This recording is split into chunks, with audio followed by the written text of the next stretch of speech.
nggak mood ngomong aja gitu. Tapi ternyata dugaan mereka salah besar, karena beberapa hari setelah itu Endah ini mulai mengalami serentetan kejadian yang tidak masuk akal. Jadi ceritanya seminggu setelah kejadian melihat sosok setan kepala buntung itu, entah kenapa si Endah ini jadi sering mengalami kesurupan secara tiba-tiba, kapanpun dan dimanapun. Betul-betul dimanapun, karena si Endah ini gak cuma kesurupan waktu di rumah aja.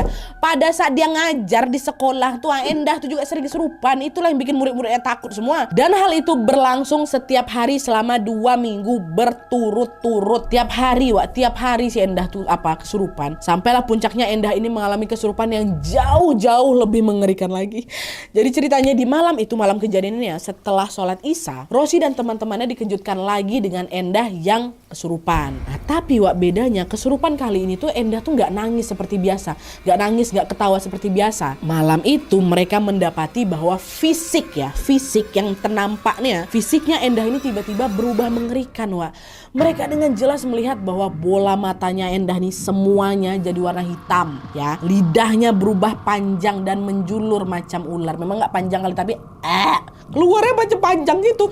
Terus kuku-kuku tangannya berubah jadi panjang dan tajam, memanjang, nampak semua ya, kata Tante Rosi loh. Nah, melihat perubahan mengerikan itu, langsunglah Denny sama Aji ke rumahnya Pak Murji kan, untuk kembali meminta pertolongan. Karena memang setiap kali Endah ini kesurupan, Pak Murji lah itu yang selalu membantu menyembuhkan dia, karena Pak Murji mungkin ada ilmu juga. Dan setelah mendengar penjelasan Aji, Pak Murji pun langsunglah pergi ke rumah singgah mereka lagi.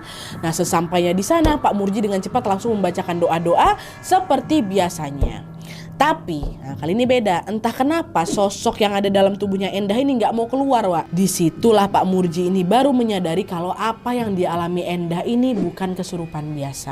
Dia bilang, aduh, kali ini saya nggak bisa nanganin dia sendirian ini. Tolonglah kalian panggilin Pak Ustadz. Rumahnya ada di sebelah sana. Cepat tolong. Katanya. Biasanya Pak Murji bisa sendiri. Ini udah nyerah Pak Murji itu. Mendengar hal itu, Aji dan Denny pun langsung bergegas ke rumahnya Pak Ustadz yang dimaksud sama Pak Murji dan memintanya untuk datang ke rumah mereka. Pak Ustadz, tolong kami Pak Ustadz. Bapak sedang dicari Pak Murji untuk bantuin teman kami gitu lah. Nah, setelah Pak Ustadz melihat keadaannya si Endah, Ustadz ini pun langsung membacakan ayat-ayat Al-Quran untuk mengeluarkan sosok tersebut dari tubuhnya Endah.